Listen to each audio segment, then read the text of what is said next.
They told me I had inherited nothing but a useless cave buried under vines. Until my dog started digging and uncovered something that could change an entire valley. When I left the orphanage, I thought my life was finally starting. Then a lawyer handed me a letter that said a grandmother I had never met had left me land deep in the Appalachian Mountains. The people in town laughed when I arrived. All they said I owned was an abandoned cabin and a cave nobody wanted. But the moment my German shepherd, Scout, started pawing at the vines covering the cliff, I knew something about that place wasn't right. And what we found inside that mountain would change everything.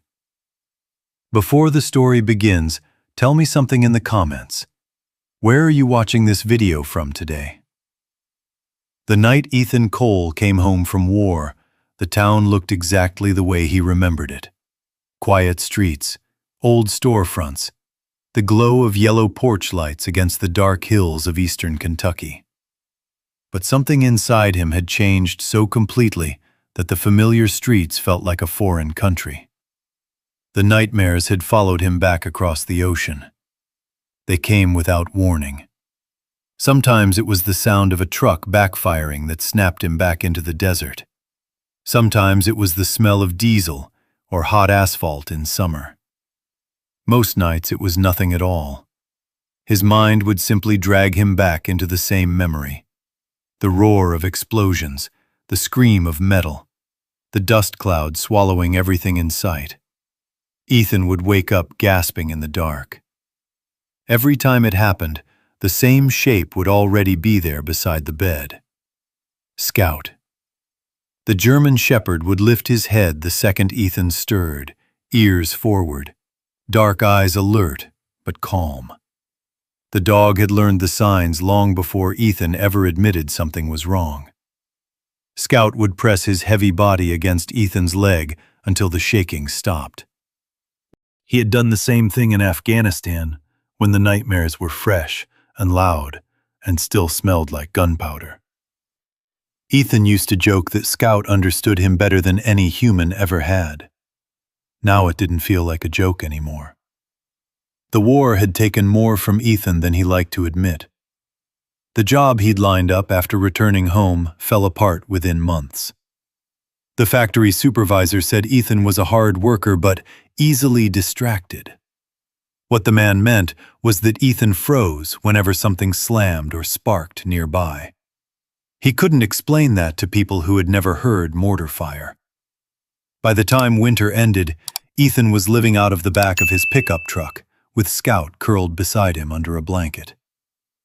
Then one afternoon, a letter arrived. It had been forwarded twice before finally finding him. The envelope was thick and official-looking, stamped with the return address of a law office in Whitesville, Kentucky. Ethan sat in the driver's seat of his truck in a grocery store parking lot and opened it slowly. Inside was a typed letter signed by a man named Bradley Turner. Mr. Turner explained in careful formal language that a woman named Margaret Cole had passed away 3 months earlier. She had left behind a small piece of property in the Appalachian foothills, and according to her will, that property now belonged to Ethan. Ethan stared at the page for a long time. He didn't remember a Margaret Cole. He barely remembered his own grandparents. His father had died when Ethan was 10, and his mother followed a few years later after a long illness. The rest of the family tree had always felt like a collection of half-forgotten names. But the letter was clear. Margaret Cole was his grandmother, and she had left him everything she owned. Everything, it turned out, was not much. 2 weeks later, Ethan drove into eastern Kentucky, with Scout sitting upright in the passenger seat like a watchful co-pilot. The mountains rose slowly along the horizon, dark green ridges folding into one another like waves frozen in place. The farther Ethan drove, the narrower the roads became.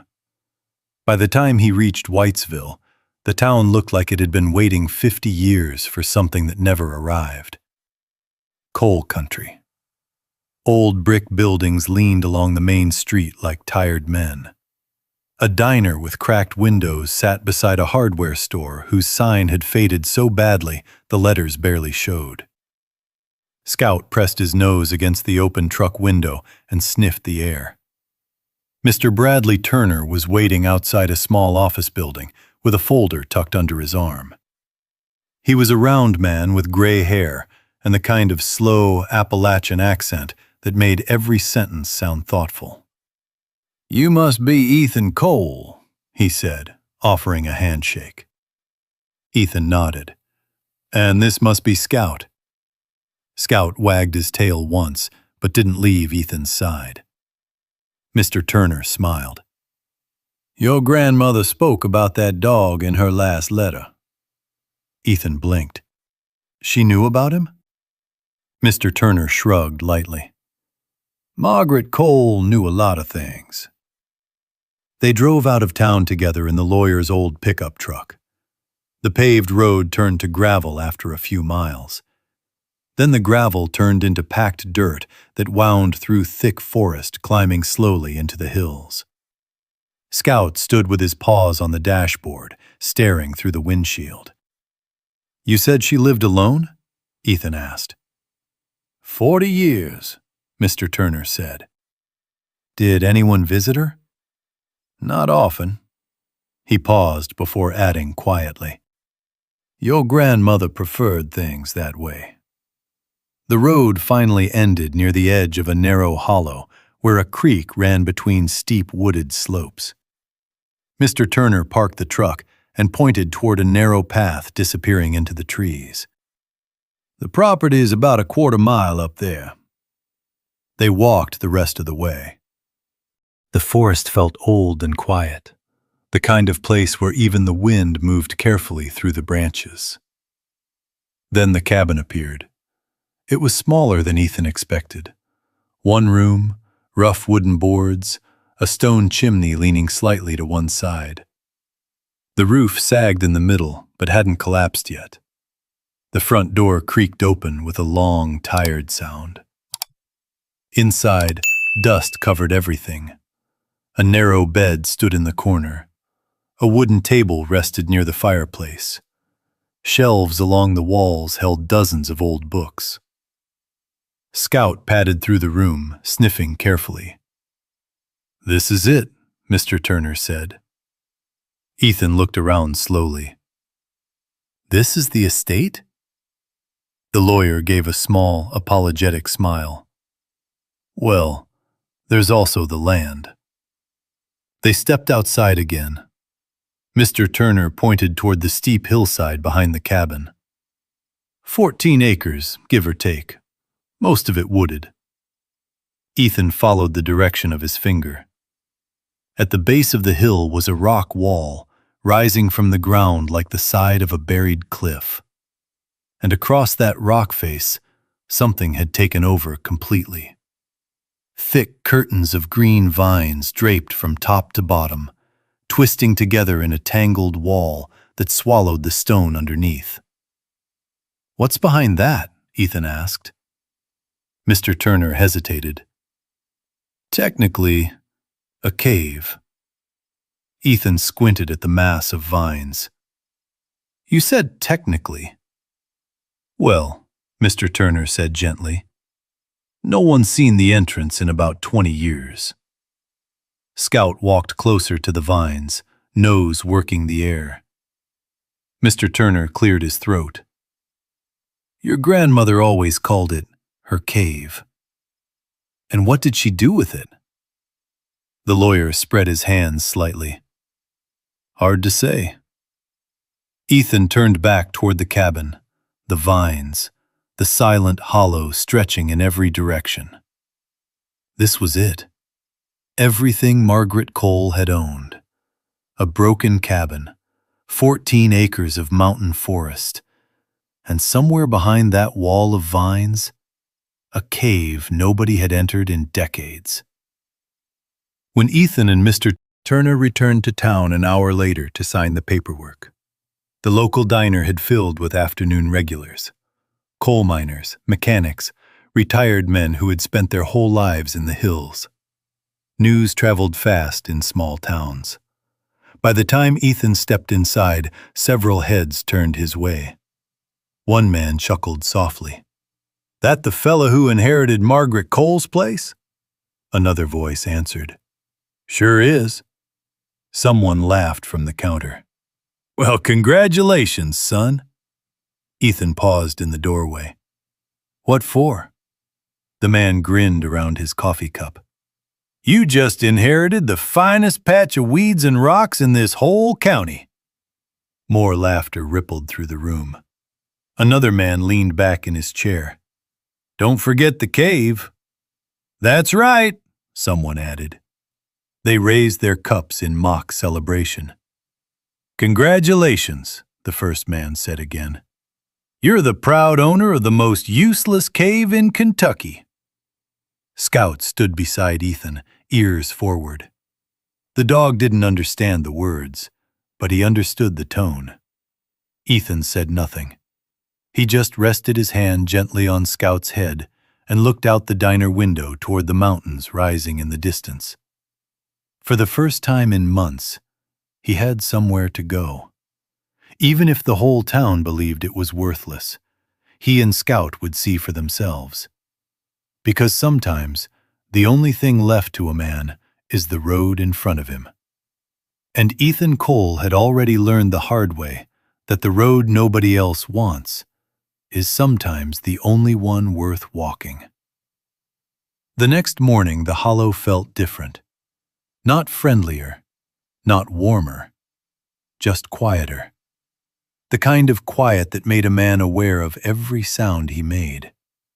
Ethan stepped out of the cabin just after sunrise with a tin cup of black coffee in his hand.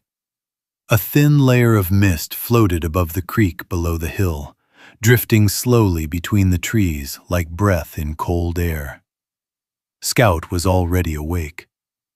The German shepherd stood near the edge of the clearing, ears forward, watching the woods as if he expected something to step out of them at any moment. Ethan leaned against the porch railing. "Relax," he muttered. Scout glanced back at him but didn't move.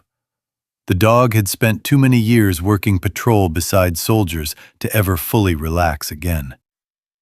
Ethan understood that feeling. The mountains rose around the hollow in long, dark ridges covered in oak, hickory, and poplar trees.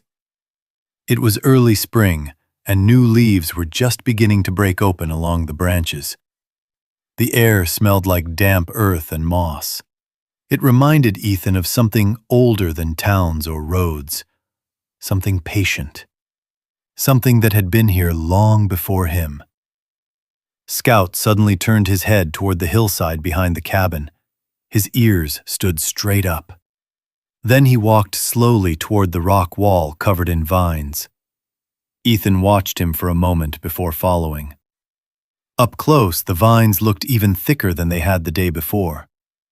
Long ropes of kudzu twisted together with wild grape and honeysuckle, creating a living curtain across the limestone cliff. The plants had grown for years without interruption, maybe decades. Scout lowered his nose and began sniffing carefully along the base of the rock. Back and forth, back and forth.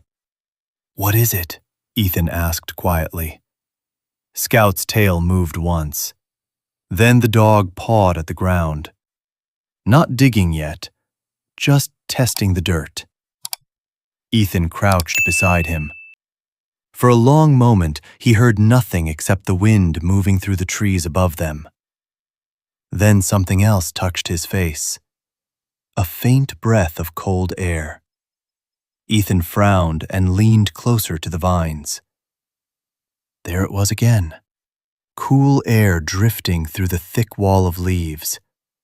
Not wind. Something deeper. Something steady. He reached out and pulled a handful of vines aside. They snapped back into place immediately. "All right," Ethan said under his breath. Scout sat down beside him, watching. Ethan stood there another minute, staring at the tangled green curtain climbing the rock wall. Then he shook his head. Later, he said. The cabin needed attention first. The roof had several gaps large enough to let rain pour straight inside. One of the shutters hung loose from a single rusted hinge. The woodpile beside the porch was nearly empty. If Ethan planned to stay here longer than a week, he had work to do. He spent the rest of the morning patching the roof with spare boards he found stacked behind the cabin. Scout stayed close the entire time. Sometimes the dog lay in the grass watching the woods. Other times he followed Ethan around the yard like a shadow. By midday, Ethan's shirt was soaked with sweat. He stepped inside the cabin for a break. The interior still smelled faintly of dried herbs and old paper. Sunlight filtered through the dusty windows, falling across the shelves that lined one wall. Ethan walked toward them slowly. The books looked older than he expected. Botany, soil science, agricultural manuals printed decades ago. He ran a finger along the spine of one thick volume. Fungi of the Appalachian Highlands. Another book rested beside it. Mycelial Networks and Forest Soil Systems. Ethan frowned slightly. "Grandma," he murmured. Scout wandered deeper into the room and sniffed the wooden table near the fireplace. Something lay there. A notebook. The leather cover was worn smooth with age. Ethan picked it up carefully. The pages inside were filled with neat handwriting. Margaret Cole's handwriting. He flipped toward the last entries. The ink grew shakier near the end, but the words were still clear. March 12th. The vines are closing the entrance faster than expected. Nature is doing what I hoped it would do. No one will find it unless they are meant to. Ethan turned the page. March 21st. If Ethan ever comes, he will understand. The cave holds everything now. The work must continue. Ethan blinked. Scout lifted his head. "You hear that?" Ethan said softly. The dog wagged his tail once. Ethan read the sentence again.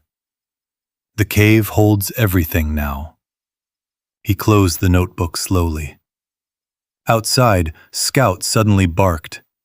Not a warning bark, a sharp alert. Ethan stepped onto the porch. Scout was standing near the vine-covered cliff again. This time he was digging. Not wildly, carefully. Almost like he knew exactly where to dig. Ethan walked down the slope toward him. "Scout," he said. The dog stopped for a moment and looked up at him. Then he stepped aside and sniffed the same patch of dirt again. Ethan knelt beside the spot. The soil was soft, loose, and colder than the ground around it. He brushed the dirt aside with his hand. Beneath the thin layer of earth was solid stone, limestone, and between two stones, a narrow, dark gap. No wider than a finger, but unmistakable. A space. Ethan leaned closer. Another breath of cold air slipped out of the crack and touched his face. Scout gave a low, excited whine. Ethan sat back on his heels. His mind replayed the words from the notebook. The cave holds everything now. He looked up at the towering wall of vines stretching across the cliff. They hung like a curtain over something hidden. Something Margaret Cole had protected for years. Something the entire town believed was worthless. Scout barked again. Not loudly, just once. Like he was reminding Ethan of something. Ethan stood slowly and stared at the vines. "You think that's it?" he asked quietly. Scout's tail began to wag. Ethan laughed softly. "Yeah," he said. "I guess we're about to find out." He walked back to the cabin and returned with a rusted hand sickle hanging from a nail near the door. Scout waited beside the vines, eyes bright. Ethan lifted the sickle and swung it into the thick green curtain. The blade cut through the first vine with a wet, snapping sound. Another followed, then another. Each cut exposed a little more of the limestone wall beneath. Sunlight slipped through the growing gaps in the vines. Scout watched every movement, patient, alert, like a soldier standing watch beside his partner. Ethan worked until the sun dropped behind the ridge and shadows filled the hollow. When he finally stopped, a small patch of bare stone had appeared in the middle of the vine wall. Not much, but enough. Enough for Ethan to see the shape hidden underneath. The faint outline of an arch carved into the rock. The shape of a doorway. Scout stepped forward and sniffed the opening. Then he sat down beside it. Ethan wiped sweat from his forehead. "Well," he said quietly, "I guess we just found your cave, Grandma." The cold air continued drifting out from behind the vines. Steady, silent, waiting. And somewhere deep inside the mountain beyond that hidden doorway, something else was waiting too. The hollow grew quiet as evening settled over the trees. The last of the sunlight slipped behind the ridge, leaving the forest in a cool blue shadow. Ethan stood in front of the vine-covered cliff, breathing slowly as the chill air drifted out from the narrow opening he had uncovered. Scout sat beside him. The dog's ears were forward, body still, eyes locked on the dark crack behind the vines. Ethan rested the sickle against his shoulder. "Well," he said quietly, "we're not going in there tonight." Scout glanced up at him, then back toward the vines. Ethan could almost hear the dog thinking. Out in the desert, Scout had always sensed things before the soldiers did.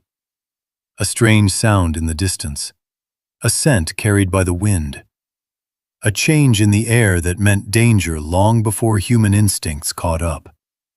That same alertness lived in him now, the same patience, the same quiet readiness.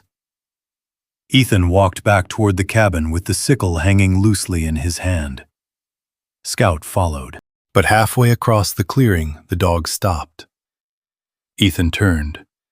Scout had returned to the vines. He lowered his nose to the ground and sniffed again along the base of the cliff. Then he pawed once at the dirt, not digging hard, just testing. "Scout," Ethan called softly. The dog looked back. His tail moved slowly, but he didn't leave the spot. Ethan walked back to him. "What is it, boy?" Scout sniffed the gap again, then stepped back. Ethan leaned closer to the opening he had cut through the vines. The cold air flowing out from the rock was steady now. He could feel it clearly on his face. Not a gust of wind, more like the breath of a refrigerator door left slightly open. Cold, damp, ancient. Ethan pulled a few more vines aside with his hands. They snapped and tore under his grip. Behind them, the limestone wall curved inward slightly, forming a natural arch. It wasn't large yet, but it was enough to confirm what he had suspected. The cave entrance was right there, hidden for years behind the vines.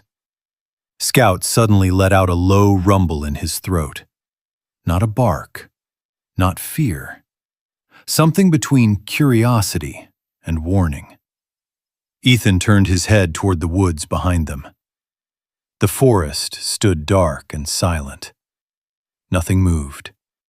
Just the steady whisper of leaves high in the trees.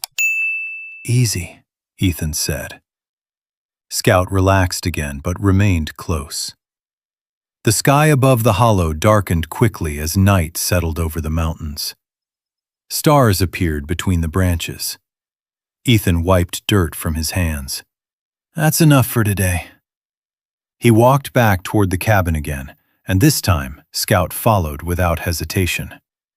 Inside, the small room glowed softly from the kerosene lantern Ethan had lit on the table. The walls creaked occasionally as the night air cooled the old wood. Scout curled up near the door. Ethan sat at the table with Margaret Cole's notebook open in front of him. He turned the pages slowly. Most of the entries were about plants. Detailed notes about soil, water flow, sunlight patterns across the hillside. Some pages described mushrooms Ethan had never heard of. Others mapped out parts of the property with careful lines and measurements. His grandmother had been studying this land like a scientist.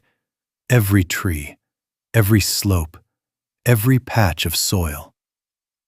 Ethan turned another page. This entry was written several years earlier. The cave remains stable, temperature steady, moisture perfect. Nature provides everything if you listen carefully. Ethan leaned back in the chair. Temperature steady, moisture perfect. For what? He turned the page again. Another entry caught his attention. The vines will hide the entrance soon. Good. The wrong people will see only weeds and stone. Ethan exhaled slowly. Guess you knew what you were doing, he murmured. Scout lifted his head. The dog's ears twitched. Then he stood up and walked to the door. Ethan looked over. What now? Scout scratched lightly at the wooden boards. Ethan opened the door. The night air outside was cool and quiet. Scout stepped onto the porch and sniffed the wind. Then he trotted down the slope toward the vines again. Ethan sighed. You're not letting this go tonight, are you? He grabbed the lantern and followed. The beam of yellow light swayed across the grass as he walked.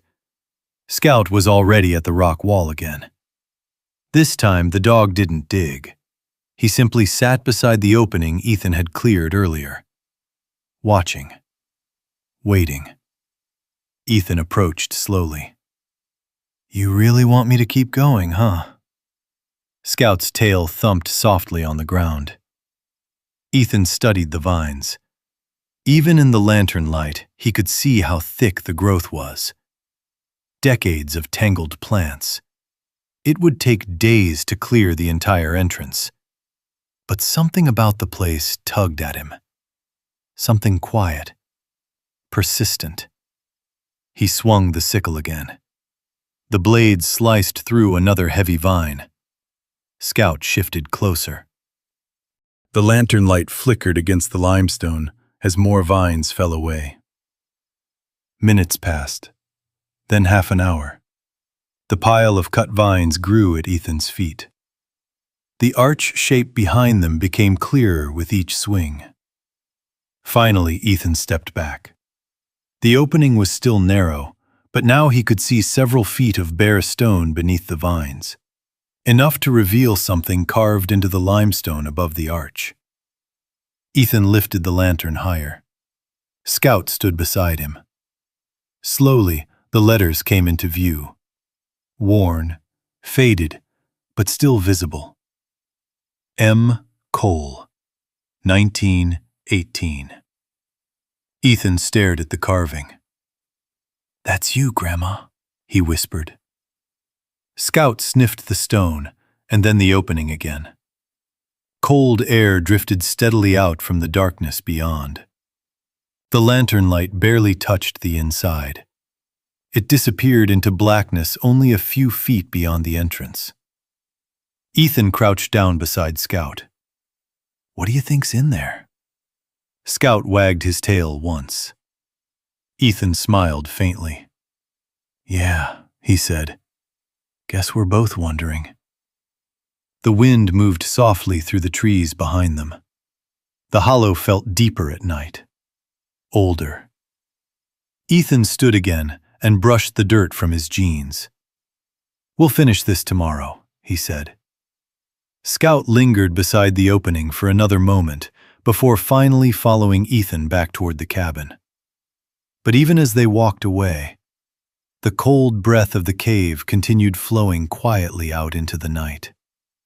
And deep inside the mountain, beyond the darkness where the lantern light could not reach, the hidden world Margaret Cole had protected for decades remained silent, waiting. Morning came slowly to the hollow. Mist lifted off the creek in long, pale ribbons, drifting through the trees as the first light slipped over the ridge. Ethan stepped out onto the porch with stiff shoulders and a sore back, the kind of soreness that came from work his body hadn't done in a long time. Scout was already awake. The German shepherd stood at the edge of the clearing again, staring toward the cliff where the vines hung thick and heavy over the stone. The dog didn't bark. He simply watched. Ethan rubbed a hand across his face and followed his gaze. "Well," he muttered, "guess we know what today's job is." Scout's ears perked up. Ethan grabbed the sickle leaning beside the porch and walked down toward the vine wall. The air near the cliff was cooler than the rest of the clearing. The cold breath from the cave drifted steadily through the leaves now that the first section had been cut open. Scout paced along the rock face while Ethan worked. The blade sliced through vine after vine with dull, snapping sounds. Some were thin and easy to cut.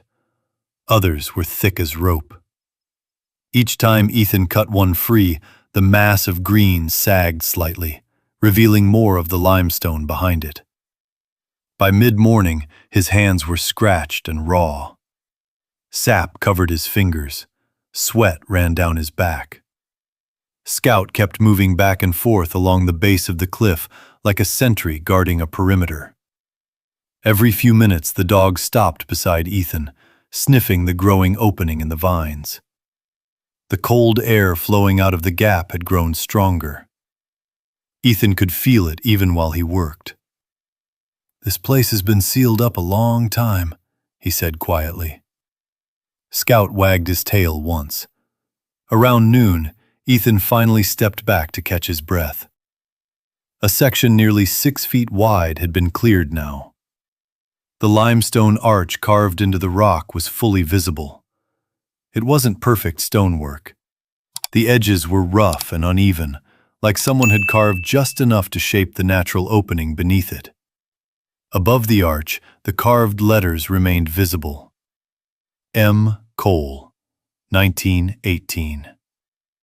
Ethan wiped his forehead and studied the entrance. The darkness inside seemed deeper now that more vines were gone. The cave breathed steadily. Scout walked forward and sniffed the opening again. Then the dog leaned his head slightly inside. A low rumble rolled quietly from his throat. Ethan stiffened.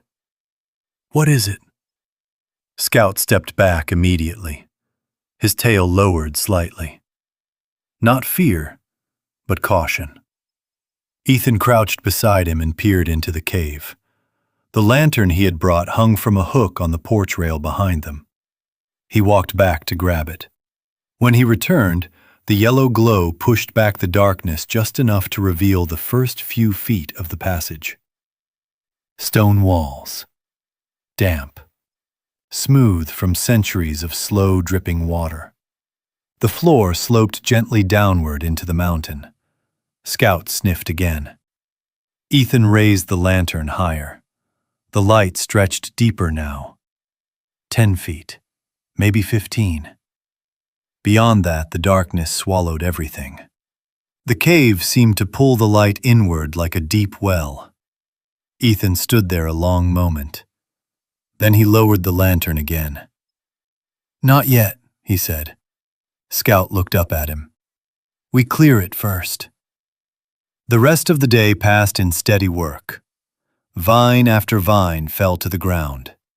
The pile of cut greenery grew taller beside the cliff. By late afternoon, the entrance stood fully open.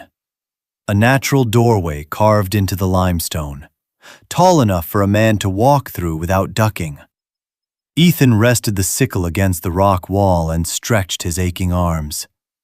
Scout sat beside the opening again, watching, listening. Ethan stepped closer to the entrance. The cold air drifting out from the cave wrapped around him like the inside of a cellar. Cool, still. The smell of damp stone and earth rose faintly from the darkness. He lifted the lantern. Scout stood. "All right," Ethan said softly. "Let's take a look." He stepped through the arch. The temperature dropped instantly. The cave air felt steady and calm, untouched by the shifting weather outside. Scout followed close behind. Their footsteps echoed faintly along the stone floor. The passage stretched inward about 30 feet before widening. Water dripped slowly somewhere deeper inside. The lantern light danced across the walls. Ethan moved carefully. Scout's nails clicked softly on the rock beside him. Every sound seemed louder inside the cave. Every breath, every movement. When the passage finally opened into the next chamber, Ethan stopped.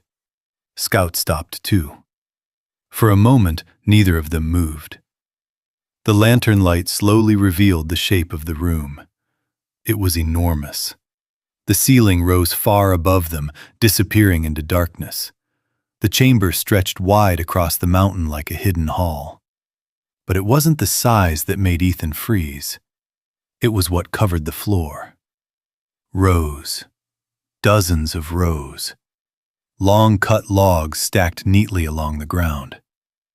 At first, Ethan thought they were simply old firewood left to rot. But when he stepped closer, the lantern light revealed something growing along the bark. Pale shapes. Clusters. Soft, rounded caps pushing out from the wood. Mushrooms. Hundreds of them. Maybe thousands. Gray ones. White ones. Some shaped like fans. Others hanging in shaggy white clumps. They covered the logs in quiet living patterns. Ethan slowly turned in a circle. The chamber floor was full of them. Log after log, row after row. Everywhere the lantern touched, mushrooms glowed softly in the yellow light. Scout walked forward cautiously. The dog sniffed one of the logs and tilted his head. Ethan knelt beside him. "These didn't grow here by accident," he whispered. The logs had been placed deliberately, stacked in even rows, each one spaced carefully from the next. Someone had built this. Not recently. Years ago. Maybe decades. Ethan stood slowly. His heart was beating faster now. "Grandma," he murmured. Scout suddenly moved deeper into the chamber. The dog's nose followed the ground between the rows of logs. Ethan followed. As he stepped between the stacks, he noticed something else. The walls of the chamber had narrow shelves carved directly into the limestone, and those shelves held more mushrooms growing from bags of dark soil and wood chips. Someone had designed this entire cave as a growing space, a farm, hidden inside a mountain. Scout suddenly barked. The sound echoed sharply through the chamber. Before Ethan could react, the ground beneath one of the old log stacks shifted. A sharp cracking sound echoed across the cave. "Scout!" The dog leapt backward just as a section of loose stone dropped from the ceiling. The rock struck the edge of the log pile and bounced to the floor. Scout yelped. Ethan rushed forward. The German shepherd limped slightly, holding one paw off the ground. "Easy," Ethan said quickly, kneeling beside him. Scout licked his hand, but kept his weight off the injured leg. Ethan checked the paw carefully. Bruised, but not broken. Still, the sound of falling stone echoed in Ethan's mind. He looked up at the dark ceiling of the cave. Loose rocks still clung to the edges where the small collapse had started. The chamber had stood here a long time, but parts of it were fragile. He lifted Scout gently.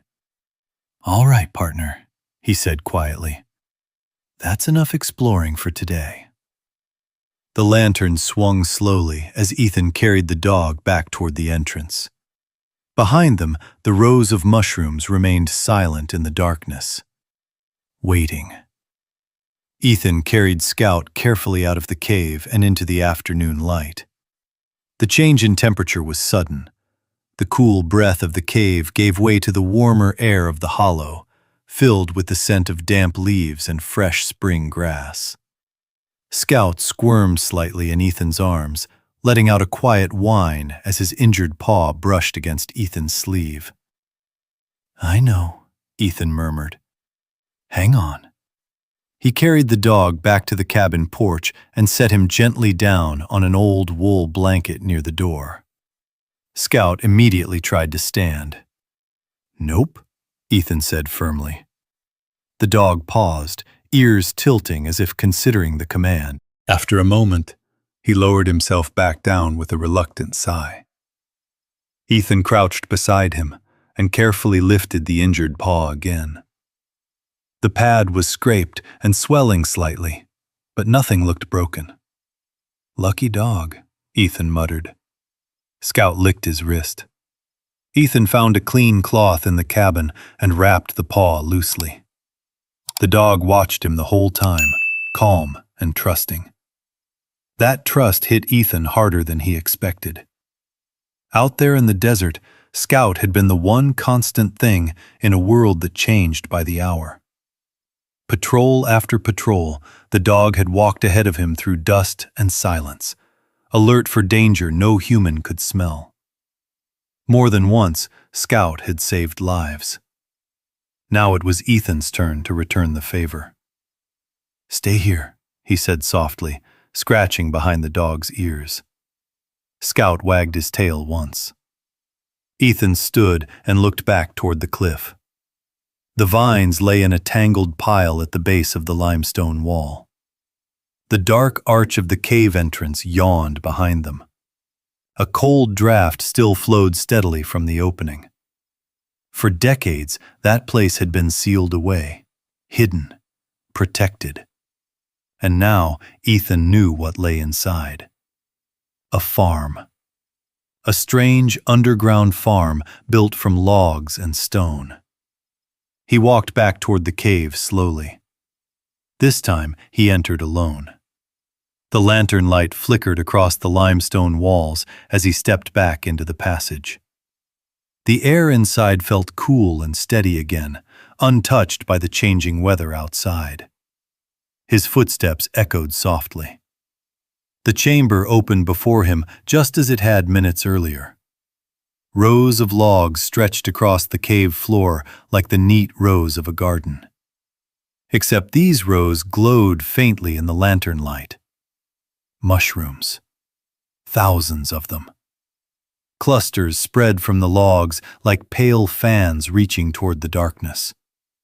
Some were smooth and gray. Others hung in soft white strands that looked almost like hair. Ethan moved slowly between the rows. He had seen mushrooms before. Everyone had. But nothing like this. These weren't random patches growing wild. They were arranged, organized. Every log cut to the same length, every row spaced evenly. Someone had planned this place carefully.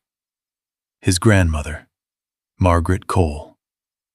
Ethan crouched beside one of the logs. The bark was old but still firm. The mushrooms growing from it looked healthy and strong. He ran a finger gently along the edge of one cap. Cool, soft, alive. He stood again and lifted the lantern higher. Now he noticed something else. Along the cave walls, shallow shelves had been carved into the limestone. And those shelves held rows of cloth bags tied shut with twine. Several of them had split open with age. Inside was dark soil mixed with wood chips and straw. More mushrooms grew from those bags, too. The entire cave had been turned into a growing chamber, and the conditions were perfect. Cool temperature, constant moisture, air that moved slowly through unseen cracks in the rock. Ethan exhaled slowly. "No wonder you protected this place," he murmured. His voice echoed quietly across the chamber. For a moment, the cave seemed to listen. Then silence returned. Ethan walked farther along the rows. The deeper he went, the more mushrooms he saw. Different shapes, different colors. Some clusters large as dinner plates, others small and delicate. His lantern light moved across the cave walls, revealing more carved shelves and wooden frames. Everything here had been built by hand, patiently, carefully, for years. Ethan stopped near the far end of the chamber. There the cave narrowed slightly. A darker passage continued beyond the mushroom rows, partially blocked by fallen stones. He stepped closer. The rocks looked like they had collapsed from the ceiling at some point. Not recently. The edges were worn smooth with time. But the pile blocked most of the passage. Only a narrow gap remained between two stones. Cold air drifted faintly through it. Ethan crouched and held the lantern closer. Beyond the rocks, he could see darkness stretching deeper into the mountain. Another chamber, perhaps, or another tunnel. But the opening was too small to pass through, not without moving the stones. He leaned back against the cave wall. For a long moment, he just sat there, listening to the slow drip of water somewhere in the darkness. The cave had its own rhythm. Quiet, patient, like something that had been waiting for someone to return. Eventually, Ethan stood and turned back toward the entrance. The rows of mushrooms seemed to glow softly in the lantern light as he walked past them. A silent forest growing underground. When he stepped outside again, the afternoon sun had begun sliding down the western ridge. Scout lifted his head immediately. The dog tried to stand again. Ethan reached him just in time. "Easy," he said, kneeling beside him. Scout leaned against his leg. "You're stubborn," Ethan muttered with a small smile. Scout wagged his tail weakly. Ethan sat beside him on the porch steps. From here, he could see the cliff and the cave entrance clearly. The vines that had hidden it for years now lay piled at the base of the rock wall. The opening looked darker now in the fading light, like the mouth of something ancient waking up. Ethan glanced down at Scout. "You know," he said quietly, "I think we just found something a lot more valuable than an old cave." Scout rested his head on Ethan's knee. The evening wind rustled softly through the trees. For the first time since coming home from war, Ethan felt something strange settling inside him. Not peace, not yet, but something close to purpose. And deep inside the mountain behind them, the silent farm Margaret Cole had built continued to breathe quietly in the dark. Waiting. That night, the hollow settled into a deep mountain silence. The kind of silence that wasn't empty, but full of quiet life. Crickets hidden in the grass, wind brushing the treetops, the steady murmur of the creek below the hill. Ethan sat inside the cabin with the lantern burning low on the table. Scout slept beside the door, his injured paw wrapped in cloth. Every now and then, the dog twitched slightly in his sleep, as if chasing something through a dream. Ethan understood those dreams. He had them too. Only his dreams smelled like dust and burning metal. He pushed the thought away and opened Margaret Cole's notebook again. The lantern light flickered across the yellowed pages. Most of the writing was careful and neat, the words spaced with the patience of someone who had spent years observing things most people overlooked. He turned a page slowly. June 4th. The cave temperature remains steady at 55 degrees. Humidity stable. Oyster clusters growing faster this year. The mountain provides the conditions. I only guide the process. Ethan leaned closer. He flipped back several pages. More entries, measurements, observations, notes about different species of mushrooms and the way they responded to changes in moisture and airflow. Margaret Cole had not simply grown mushrooms. She had studied them, studied the cave itself. Ethan rubbed his jaw thoughtfully. He stood and walked to the shelves lining the cabin wall. Now the books made more sense. Fungi of North America, Forest Soil Ecology, Mycelium and Nutrient Systems. Margaret Cole had built a library for the work she was doing underground. Ethan pulled one of the older journals from a wooden chest near the fireplace. Dust lifted into the air when he opened it. The earlier entries were written decades ago.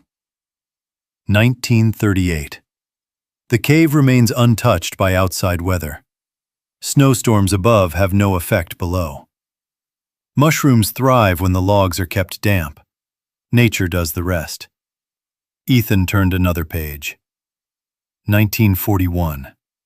The system works. Rows must be spaced wider for airflow. Logs replaced every 3 years. The cave provides what the land above cannot. He sat back in the chair slowly. 30 years. Maybe more. Margaret Cole had spent decades building that place. Scout stirred near the door. The dog lifted his head slightly and watched Ethan for a moment before resting again. Ethan flipped deeper into the journals. One entry made him pause. The writing looked shakier, older. The vines will protect the entrance soon. Let them grow. Let the forest hide what people cannot understand. Ethan stared at the words. He remembered the men in the diner laughing. The most useless cave in Kentucky. He looked toward the dark window where the cliff stood somewhere beyond the trees. They never knew, he murmured. Scout thumped his tail softly. Ethan kept reading. Some of the later pages described different species growing in the cave. Oyster mushrooms, shiitake, lion's mane. Each one carefully recorded. Each harvest noted. Margaret Cole had even drawn small diagrams of the cave walls and the arrangement of the logs. Ethan turned another page. This entry was different. The cave is not simply a farm. It is a living system. The mushrooms connect through the wood and soil. The threads beneath the surface share nutrients and water. Feed the network, and it feeds everything around it. Ethan frowned. Threads beneath the surface. He had heard something about that before. Some documentary, maybe.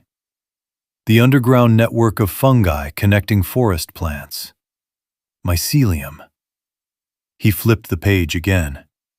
The last entry filled only half the page. The handwriting trembled slightly. If Ethan comes, he must understand this place. The cave is only the beginning.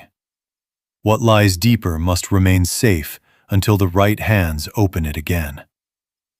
Ethan froze. What lies deeper? Scout raised his head again. Ethan slowly closed the journal. The lantern flame flickered softly in the quiet room.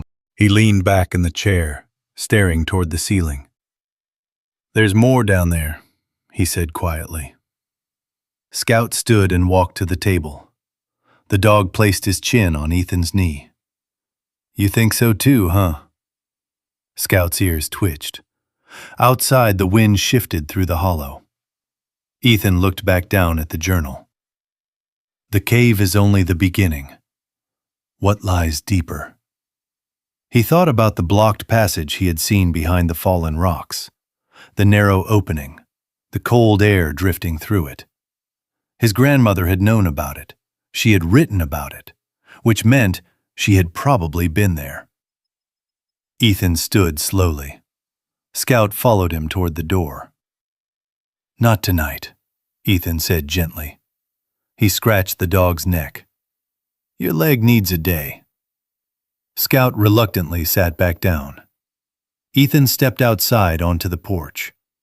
The night sky stretched clear above the mountains. Stars burned bright between the ridges. The cave entrance sat dark and silent across the clearing. For decades, Margaret Cole had protected what was hidden inside that mountain. And now, the responsibility had somehow passed to him.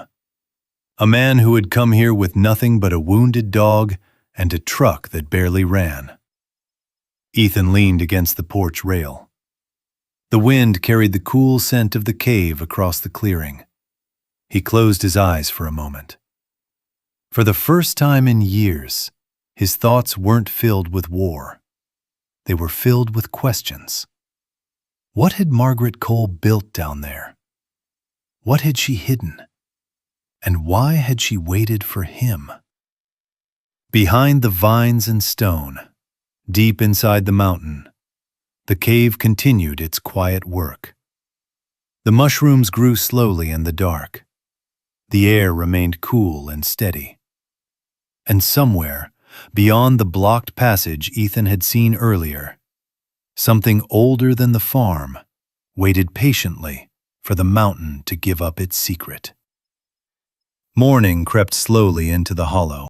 Mist rolled along the creek and climbed the lower slopes of the Appalachian hills, turning the forest silver in the early light.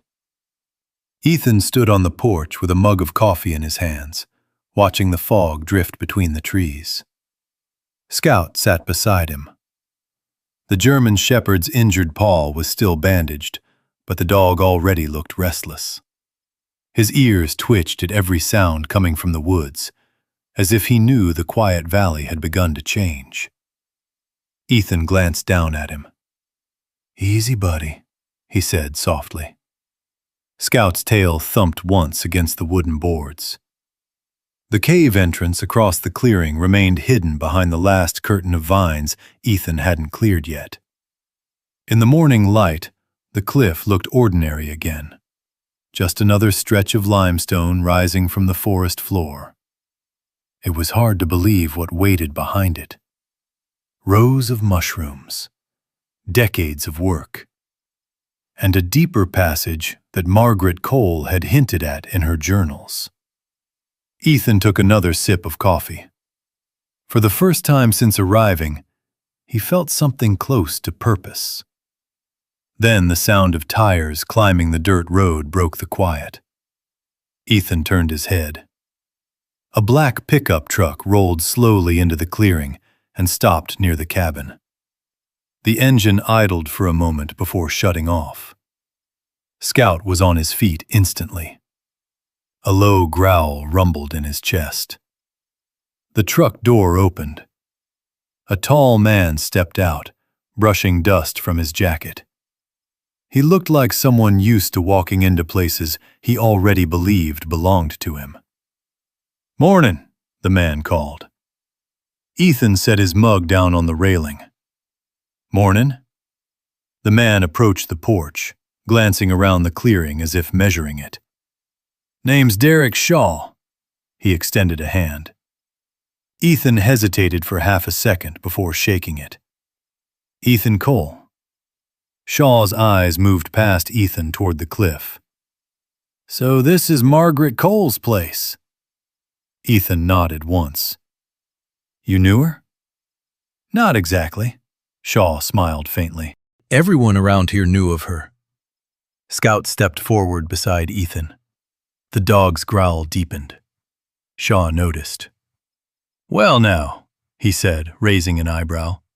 "That's a serious-looking shepherd." "His name's Scout." Army dog? Ethan didn't answer immediately. Yes. Shaw studied the animal for a moment. Good dogs like that are rare. Scout didn't stop growling.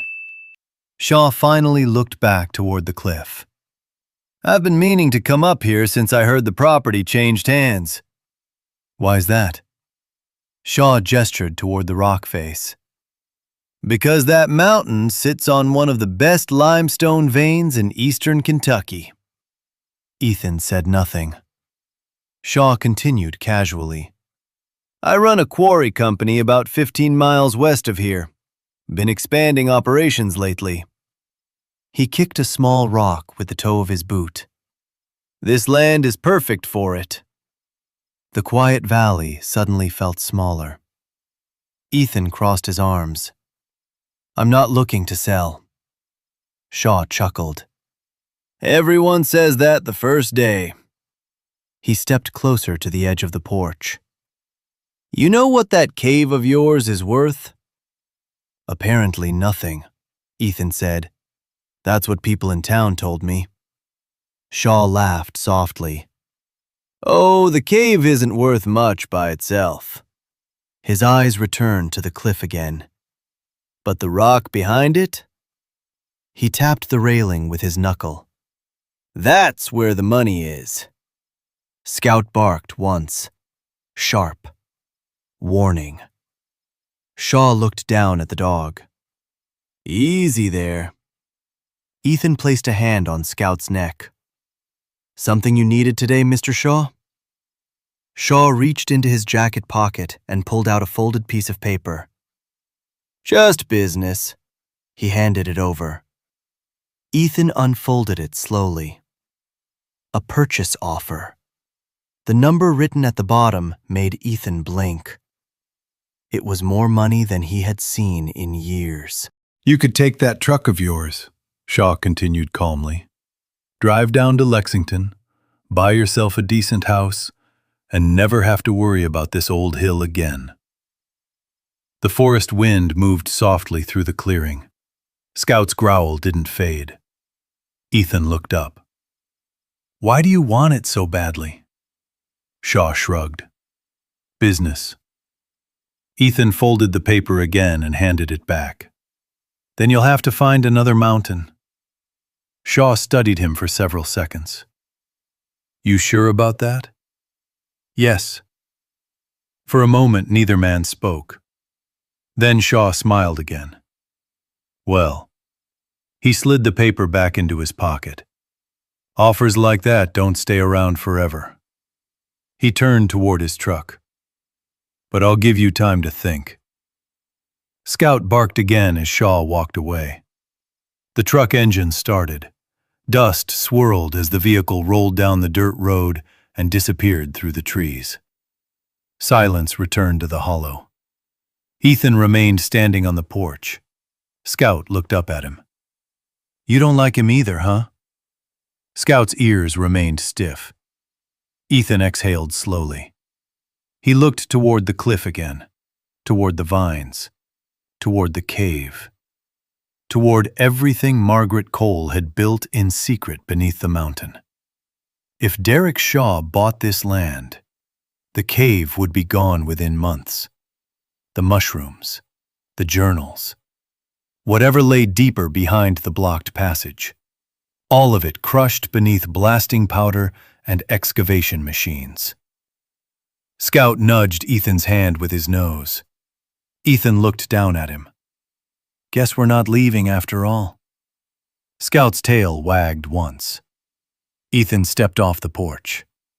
Come on, he said. Let's see what else your nose can find down there. Across the clearing, the vines rustled gently against the cliff. Behind them, deep inside the mountain, Margaret Cole's hidden world continued its slow, quiet work. And somewhere beyond the blocked passage, the mountain kept its oldest secret buried in the dark. Waiting. The morning sun had climbed higher by the time Ethan and Scout reached the cave again. The last strands of mist were fading from the valley, revealing the steep green slopes that wrapped around Margaret Cole's land like silent guardians. The vines at the cave entrance moved gently in the breeze, their leaves whispering against the limestone wall. Scout walked ahead, his nose close to the ground. His injured paw slowed him slightly, but it didn't stop him. Ethan noticed the way the dog's posture had changed. Scout wasn't simply exploring, he was working, just like he had during patrols overseas. Ethan pushed the remaining vines aside and stepped into the cool mouth of the cave. The air inside wrapped around him instantly, cool, damp, and steady. The smell of earth and wood and living fungus filled the space. Behind him, Scout paused at the entrance and listened. Only when he seemed satisfied did the dog follow. Their lantern lights spread across the chamber again, revealing the quiet rows of mushrooms Margaret Cole had grown for decades. Nothing had changed overnight. The cave breathed slowly in the darkness. Ethan walked between the rows of logs, careful not to disturb the delicate caps growing from the wood. Scout moved ahead of him. Then the dog stopped. His ears lifted. Ethan noticed it immediately. "What is it?" Scout turned his head toward the back of the chamber, toward the narrow place where fallen rocks had sealed part of the cave wall. The same place Ethan had noticed before. The same place where cold air had slipped through the cracks. Scout began sniffing the stones. Then he started pawing at them, slowly at first, then faster. Ethan set the lantern down. "You smell something?" Scout dug harder. Small pebbles rolled down the pile. Dust drifted through the lantern light. Ethan crouched beside the dog and pressed his palm against the rocks. The stone felt cold, and beneath it, there was a faint draft of air. He leaned closer. The wind was coming from somewhere behind the collapse. "All right," Ethan murmured. He picked up one of the smaller stones and pulled it free. Scout barked once, encouraging. Another stone came loose, then another. The work was slow. The rocks had settled tightly over the years, wedged together by time and gravity. But the mountain wasn't sealed, not completely. Within 20 minutes, a narrow gap had opened. A darker shadow lay beyond it. Scout pushed his nose into the opening. The dog sniffed deeply. Then he wagged his tail. Ethan widened the gap a little more, just enough for the lantern to pass through. He leaned forward and held the light inside. The beam illuminated a narrow tunnel, natural stone, rough walls, and the tunnel stretched deeper into the mountain. Ethan sat back slowly. "Well," he whispered. Scout squeezed through the opening before Ethan could stop him. "Scout, wait!" The dog limped carefully into the tunnel, sniffing the ground. Ethan followed, pulling himself through the gap and lifting the lantern high. The tunnel sloped downward slightly. Moisture glistened along the rock. Drops of water echoed somewhere deeper inside. The space felt older than the farm behind them, older than the logs Margaret Cole had stacked in the first chamber.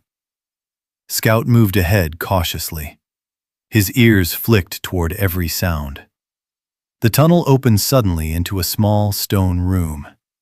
Ethan stepped inside and stopped breathing. The lantern light revealed rows of shelves carved directly into the cave wall. And on those shelves sat hundreds of glass jars. Dust coated many of them, but their contents were still clearly visible. Seeds. Ethan walked closer. Each jar had a label written in careful handwriting. He lifted one. Cherokee White Eagle Corn. Another. Appalachian Greasy Beans. Another. Black Mountain Tomato, 1952. Ethan turned slowly in the lantern light. There were hundreds of them, maybe more. A seed bank, hidden beneath the mountain. Scout sniffed one of the shelves and wagged his tail. Ethan picked up another jar. The label read, Kentucky Heirloom, Wheat Preserve for the Future. His throat tightened. Margaret Cole hadn't just been growing mushrooms. She had been protecting something far larger, something older than the farm. He stepped back slowly.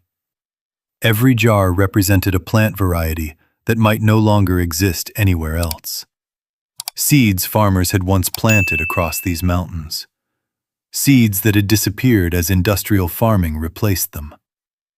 Margaret Cole had saved them. Quietly, patiently, for decades. Scout sat beside Ethan and looked up at him. The lantern light flickered across the glass jars. "This is what she meant," Ethan whispered. "The cave is only the beginning." He looked around the chamber again. The shelves, the jars, the careful labels. Margaret Cole had been guarding the future of the land itself. And suddenly, Derek Shaw's visit made far more sense. If anyone discovered what lay inside this mountain, the land would become priceless.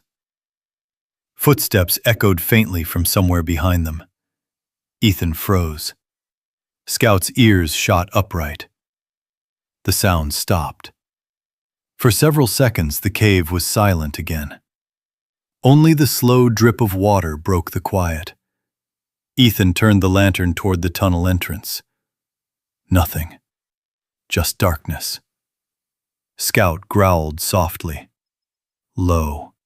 Warning. Ethan's pulse quickened. Someone had been near the cave entrance. Someone who didn't belong here. And somewhere out in the forest beyond the vines, a man who wanted the mountain had already made his offer. Deep beneath the Appalachian hills, Margaret Cole's hidden vault of seeds waited quietly in the dark. And now that Ethan had found it, the mountain's secret was no longer safe. The lantern trembled slightly in Ethan's hand, not because the cave was cold, but because the weight of what he was looking at had finally settled into his bones. Row after row of glass jars lined the stone shelves. Each one sealed, each one labeled in Margaret Cole's steady handwriting. Scout moved slowly between the shelves, sniffing the air as if trying to understand the strange, silent garden of seeds around him. Ethan picked up another jar. Inside were pale kernels of corn. The label read, Cherokee Long-Ear Corn, Preserve. He stared at it for a long moment. He had grown up in cities, orphanages, military bases, places where food came from stores and plastic packaging. But even he understood what this meant. These weren't just seeds. They were history. Generations of farmers had shaped these plants over centuries, choosing the strongest crops, saving the best harvests, passing knowledge down from one family to the next. And then, slowly, most of it had disappeared. Modern farming replaced the old varieties, uniform crops, mass production, profit. The old seeds vanished. But Margaret Cole had saved them, quietly, patiently, jar by jar. Ethan turned the lantern toward the far end of the chamber. More shelves, more jars. Hundreds, maybe thousands. Scout stopped suddenly. The dog's head lifted, his ears sharpened. Then he barked once, sharp, alert. Ethan spun around. What is it?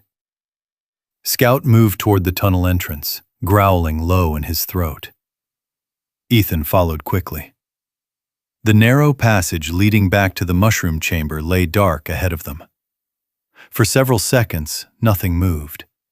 Nothing breathed. Nothing made a sound. Then Ethan heard it.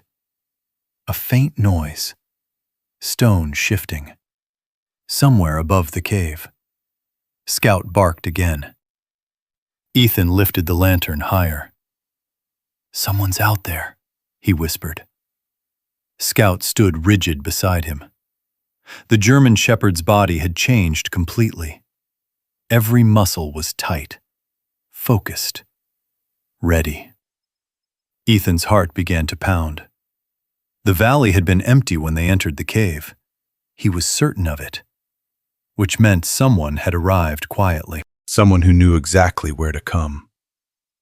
Ethan turned the lantern back toward the seed chamber. Margaret Cole's hidden vault glowed softly in the yellow light. The jars seemed almost fragile now, glass walls protecting the future of plants that might no longer exist anywhere else on Earth. If someone destroyed this place, it would vanish forever. Scout nudged Ethan's hand. The dog's eyes locked with his. That familiar look. The same one Scout used to give him overseas when danger was near. "We move. Now."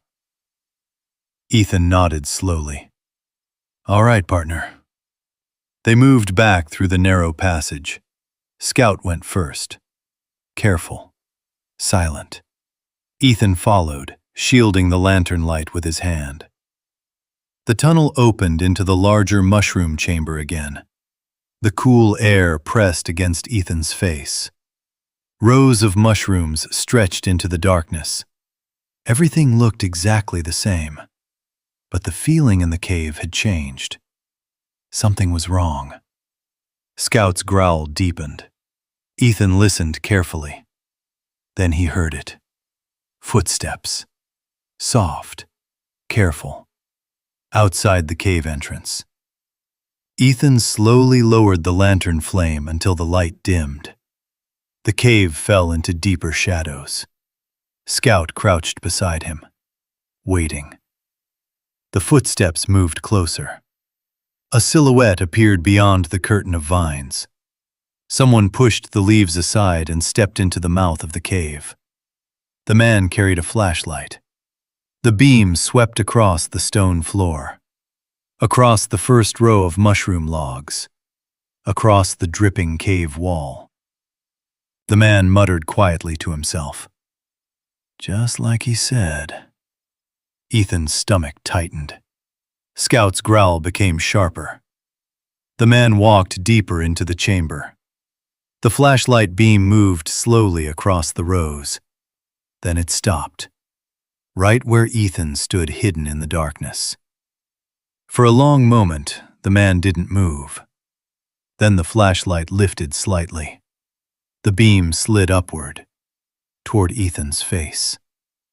Before the light reached him, Scout exploded forward. A thunder of barking filled the cave. The intruder shouted in shock and stumbled backward. The flashlight dropped and clattered across the stone floor.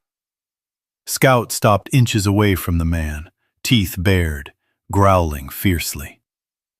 Ethan stepped into the dim lantern glow. The man froze. He recognized him immediately. One of Derek Shaw's quarry workers. Ethan's voice was low.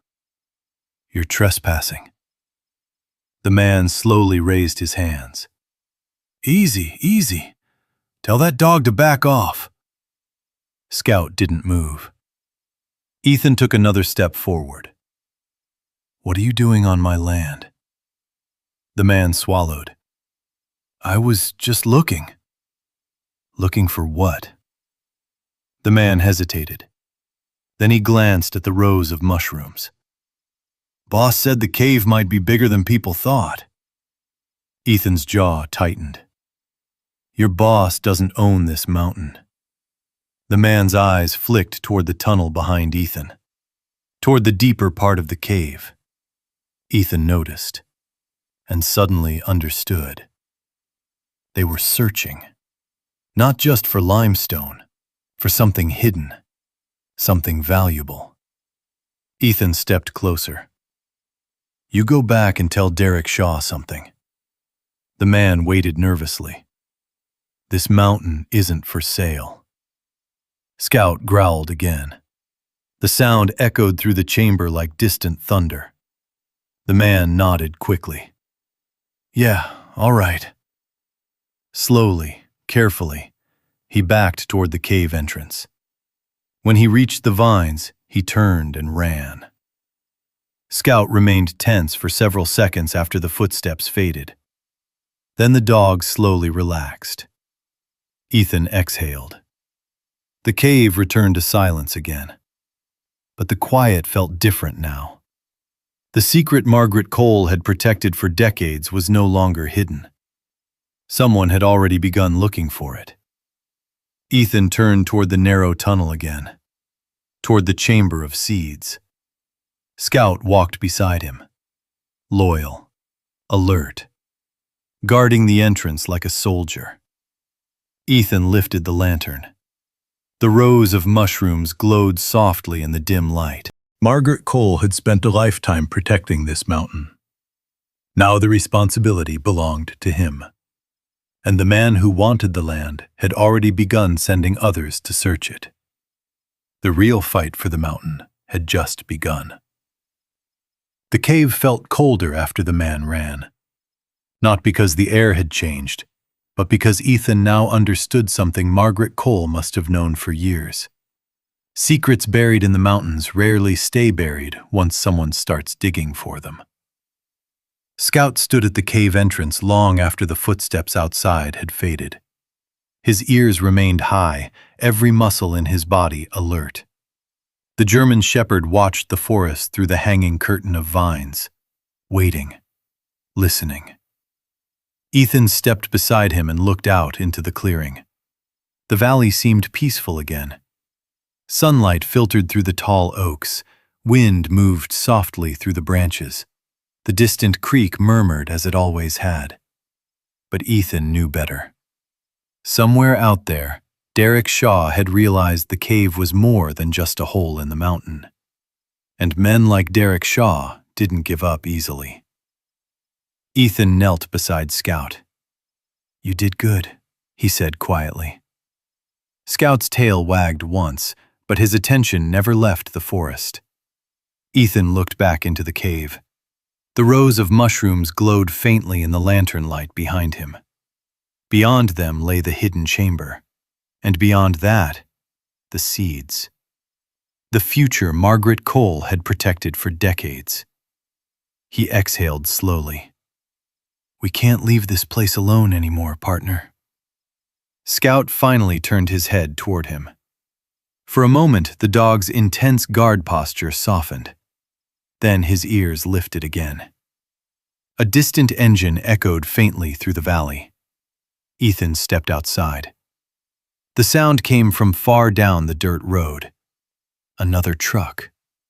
Scout followed him into the clearing, limping slightly but determined. Ethan watched the road. The engine sound faded after a few minutes.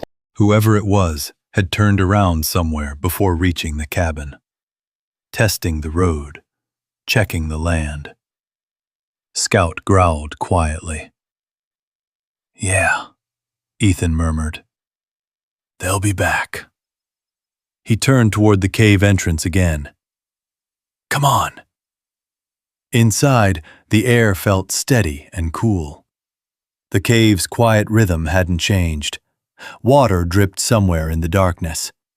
Mushrooms continued growing along the rows of logs.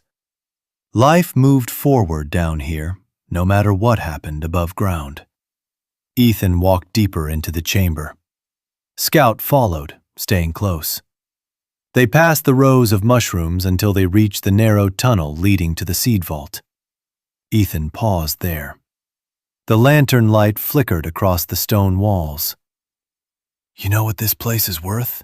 he said softly. Scout sat beside him. Ethan looked back toward the entrance again. "To the wrong people?" He shook his head. "This whole mountain would be gone in a year." Scout leaned slightly against Ethan's leg. The familiar weight of the dog's body grounded him. Ethan stepped into the narrow passage. The hidden chamber opened before them again. Shelves of glass jars filled the space. Hundreds of seeds. Each one a promise of life that had survived decades in silence. Ethan walked slowly between the shelves. He lifted another jar.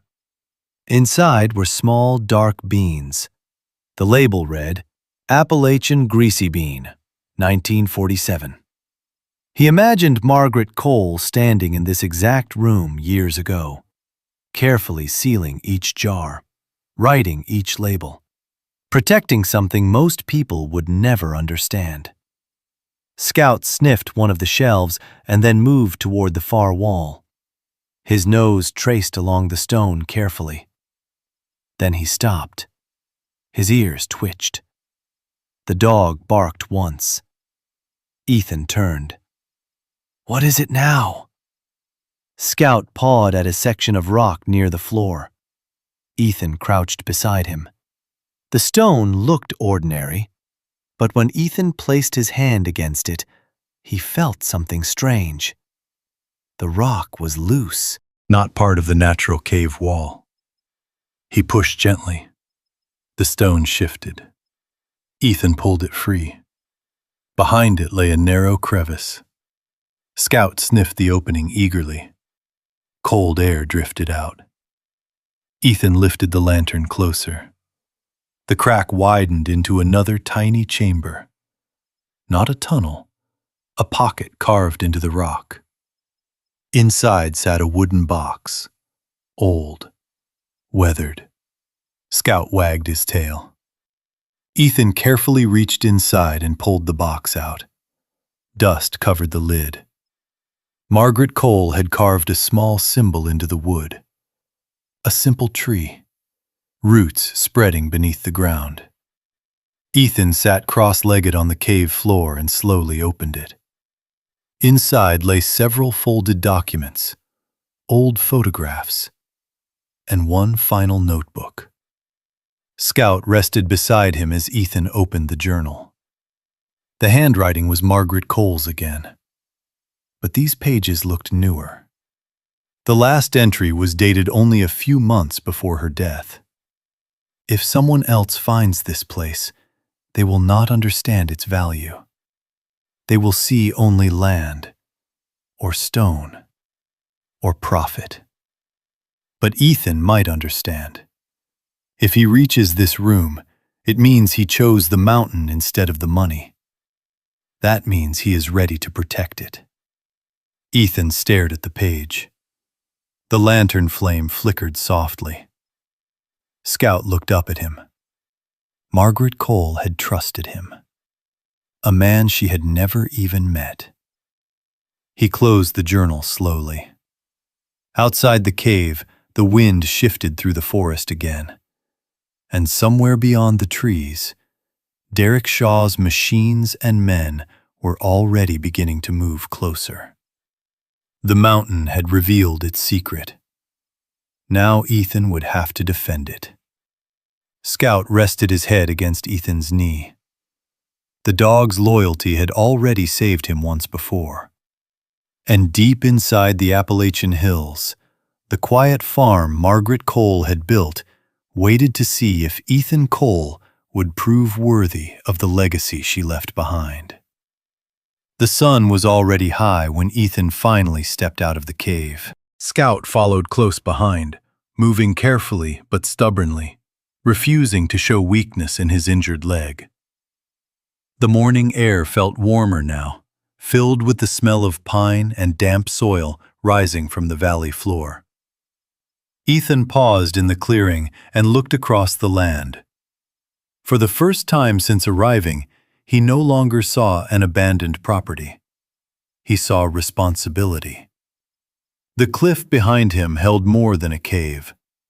It held decades of work, history, seeds that might not exist anywhere else in the world. And somewhere out there beyond the trees, Derek Shaw was already moving pieces into place. Ethan knelt and checked Scout's bandage again. "You're going to have to take it easy today," he said quietly. Scout wagged his tail but remained standing, stubborn as ever. Ethan sighed. Yeah, I figured you'd say that. He walked back to the cabin and sat down at the small wooden table where Margaret's journals still lay open. For several minutes, he simply stared at the pages. Then he reached for his old phone. There was almost no signal in the hollow, but one weak bar flickered on the screen. It was enough. He dialed the number printed on the letter that had first brought him here. Bradley Turner, the lawyer. The phone rang several times before a calm voice answered. Turner Law Office? Mr. Turner, this is Ethan Cole. A pause. Mr. Cole, I was wondering when I'd hear from you. How are you settling in? Ethan glanced toward the cave entrance outside. That depends on what you know about Margaret Cole's property. Another pause. What exactly do you mean? I mean, did she ever tell you what was actually inside that mountain? The lawyer hesitated before answering. She mentioned that the cave was important to her work, but she never explained in detail. Ethan leaned back in his chair. Well, it's more than important. He briefly described the mushroom farm, the seed vault, the hidden chamber Margaret had left behind. Silence filled the phone for several seconds. Then Turner spoke quietly. Mr. Cole, do you realize what you're describing? I think so. That kind of agricultural preservation would be extremely valuable to researchers. That's what I was hoping you'd say. Ethan glanced toward the valley road again. Because someone else already wants the land. The lawyer's tone sharpened slightly. Derek Shaw? You know him? Everyone in the county knows him. Ethan rubbed his forehead. Well, he's already sent people up here. Turner exhaled slowly. Then you need to move quickly. How? Let me make some calls. Ethan sat in silence while the lawyer continued. There's a professor at the University of Kentucky who studies heritage crops and Appalachian agriculture. If what you found is real, she'll want to see it immediately. Ethan nodded to himself. Good. And Mr. Cole? Yes? Do not sell that land. Ethan looked toward Scout. The dog sat beside the door, watching the forest like a sentry. I wasn't planning to. The call ended. Outside, clouds drifted slowly across the blue Kentucky sky. The valley looked peaceful. But Ethan knew things were already shifting. 2 days later, the first visitor arrived. A dusty sedan rolled slowly up the dirt road and stopped near the cabin. Scout barked once, but did not growl. The driver stepped out. A woman in her early 50s with gray-streaked hair and a canvas field bag slung over her shoulder. She looked around the clearing with wide eyes. You must be Ethan Cole. That's me. She approached quickly, excitement already visible in her face. Dr. Rebecca Alvarez, University of Kentucky. She shook his hand firmly. I came as soon as Mr. Turner called. Ethan gestured toward the cave. You might want to see this. Inside the cave, Dr. Alvarez moved slowly through the mushroom chamber, her flashlight beam sweeping across the rows of logs. She stopped several times to inspect the mushrooms closely.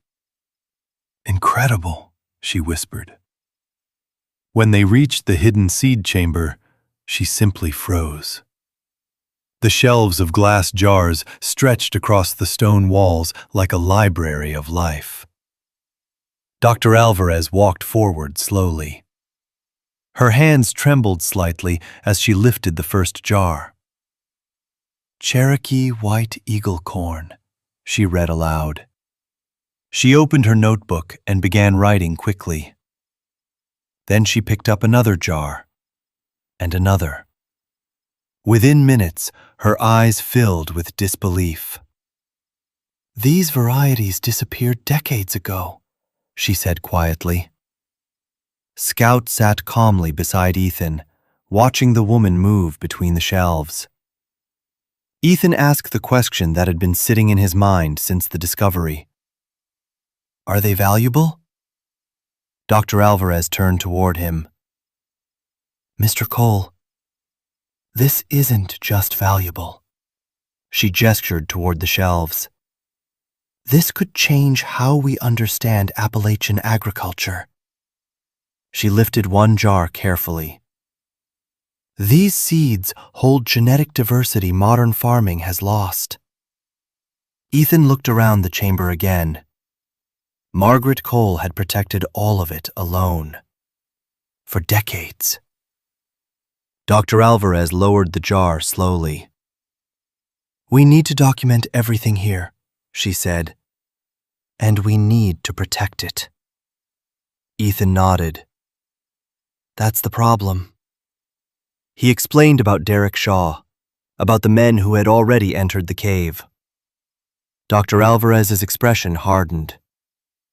"If Shaw destroys this mountain," she said quietly, "he won't just be destroying land." She looked back at the shelves. "He'll be erasing history." Scout stood suddenly. The dog moved toward the cave entrance again, his ears lifted sharply. Ethan followed his gaze. A distant rumble echoed faintly through the valley. Not thunder. Engines. Heavy ones. Dr. Alvarez looked toward the sound. "What's that?"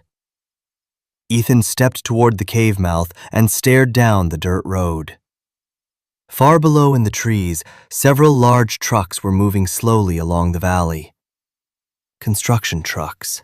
Quarry equipment. Derek Shaw had started bringing in machines. The fight for the mountain had officially begun. Scout stepped beside Ethan. The dog's body was tense again. Ready. Ethan rested his hand on the shepherd's back. The quiet valley Margaret Cole had protected for decades was about to change. But this time, the mountain wouldn't be standing alone. People were beginning to listen. The first meeting happened 3 days later in the small town hall 20 miles down the valley. Ethan hadn't planned on speaking. He wasn't the kind of man who stood in front of crowds. The war had taught him to avoid noise, attention, and rooms full of strangers. But the mountain didn't give him that choice.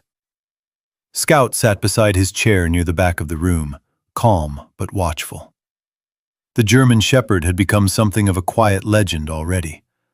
Word had spread through the county that the veteran living in Margaret Cole's hollow had a military dog who guarded the cave like a soldier. People kept glancing toward Scout. The dog ignored them. His eyes stayed on Ethan. Dr. Rebecca Alvarez stood at the front of the room beside a projector screen. Photographs from the cave were displayed behind her. Rows of mushrooms, shelves of glass jars, handwritten labels from decades ago. The room was full. Farmers, local families, a few reporters, and several county officials who had suddenly become very interested in Margaret Cole's land. Dr. Alvarez pointed to one of the images. "These seeds represent agricultural heritage that has nearly vanished from modern farming," she explained. Her voice carried across the quiet hall. "Many of these varieties have not been documented in active cultivation for more than 50 years. A murmur moved through the crowd. One elderly farmer in the front row leaned forward. "My grandfather used to grow those beans," he said softly. Dr. Alvarez nodded. "That's exactly why this discovery matters." She changed the slide. Another photograph appeared. Rows of jars stretching across the cave wall. "This is not simply a seed collection," she continued. "It is a genetic archive of Appalachian agriculture." Someone near the back raised a hand. "What does that mean for the land?" Dr. Alvarez answered carefully. It means the mountain is no longer just private property. The room fell silent. It has scientific and historical value that could benefit the entire region. Ethan shifted slightly in his chair. Scout lifted his head. At the far side of the room, Derek Shaw leaned against the wall, watching, waiting. His expression remained calm, but his eyes were sharp. Dr. Alvarez continued speaking. If preserved properly, these seeds could help restore crops adapted specifically to Appalachian soil and climate. The elderly farmer nodded slowly. We've been losing those varieties for years. Another farmer spoke up. My family farm can barely grow what we used to. The discussion grew louder. For the first time since Ethan arrived in Kentucky, the people of the valley were beginning to understand what Margaret Cole had protected. But Derek Shaw stepped forward before the conversation could settle. Let's not forget something, he said smoothly. The room quieted again. That land is still private property. His eyes moved across the crowd before settling briefly on Ethan. And private property owners are free to sell if they want. A few people shifted uncomfortably. Shaw continued. My company provides jobs in this county. He gestured toward the screen behind Dr. Alvarez. And while jars of old seeds are interesting, they don't exactly feed families today. Scout growled softly. Ethan rested a hand on the dog's neck. Dr. Alvarez spoke again. These seeds could feed families for generations if cultivated properly. Shaw shrugged. Or we could build a quarry and employ 200 people immediately. The room split into quiet arguments. Ethan watched the tension grow. Then something unexpected happened. The elderly farmer stood up slowly. My family's been farming this valley since 1910, he said. He looked toward Shaw. We've seen plenty of quarries come and go. Then he turned toward Ethan. But we've never seen anyone bring our old crops back. Several farmers nodded. Another voice spoke from the back. My grandmother used to talk about those tomatoes. A woman added quietly, We thought those seeds were gone. The conversation shifted, not toward money, toward memory, toward the land. Derek Shaw's smile faded slightly. Ethan stood. The room fell quiet again. He wasn't used to speaking in front of people, but he understood something important now. This fight wasn't just about land. It was about what the mountain meant. I didn't come here looking for anything, Ethan said calmly. I just followed a letter that said I inherited a piece of rock. A few people chuckled softly. But Margaret Cole left something behind. He glanced toward the images on the screen. And it wasn't money. Scout stood beside him. Ethan placed his hand on the dog's back. She left a chance to bring something back that the world almost lost. The room stayed silent. Ethan finished quietly. And I think that's worth protecting. No one spoke for several seconds. Then the elderly farmer began clapping. Others joined him. Slowly at first, then louder. Derek Shaw said nothing. He simply turned and walked out of the building. Months passed after that meeting. The valley changed slowly. Researchers began visiting the cave. Farmers volunteered to help cultivate the old seed varieties again. Margaret Cole's hidden farm beneath the mountain became the center of a new agricultural project dedicated to preserving Appalachian crops. And through it all, Ethan stayed exactly where he had first arrived, in the old cabin, in the quiet hollow. Scout grew older. The gray fur around his muzzle deepened with time. But every morning he still walked to the cave entrance and sat beside the vines, watching, guarding. Years later, a small stone marker appeared near the cliff. 2 names were carved into the rock. Margaret Cole. She protected it. Ethan Cole. He found it. Ethan stood beside the marker one quiet afternoon. Scout lay at his feet. The valley stretched wide and peaceful below the mountain. What once looked like an overgrown cave had become something far more important. Proof that sometimes the most valuable things in the world aren't hidden in gold or stone. Sometimes they're hidden beneath vines, waiting for the right person to clear the way. Scout lifted his head and looked toward the cave one more time, still guarding the mountain, just like he always had. And maybe that's the real lesson hidden inside this story. Sometimes the things the world laughs at, the old cabin, the forgotten cave, the land nobody wants, are the very things that end up changing lives. Ethan almost walked away from that mountain, but he didn't. And because he stayed, an entire legacy survived. Now, I'm curious about something. If you had been in Ethan's place, would you have stayed and protected the mountain? Or would you have taken the money and walked away? Let me know in the comments. You can keep it simple. Comment 1 if you would have stayed and protected the mountain. Comment 0 if you would have taken the money and left. I read the comments, and I love seeing what people think. And if this story meant something to you, don't forget to subscribe to the channel, because there are many more powerful stories coming. Stories about loyalty, courage, and the quiet heroes who refuse to give up. And who knows, the next story might be even more incredible than this one.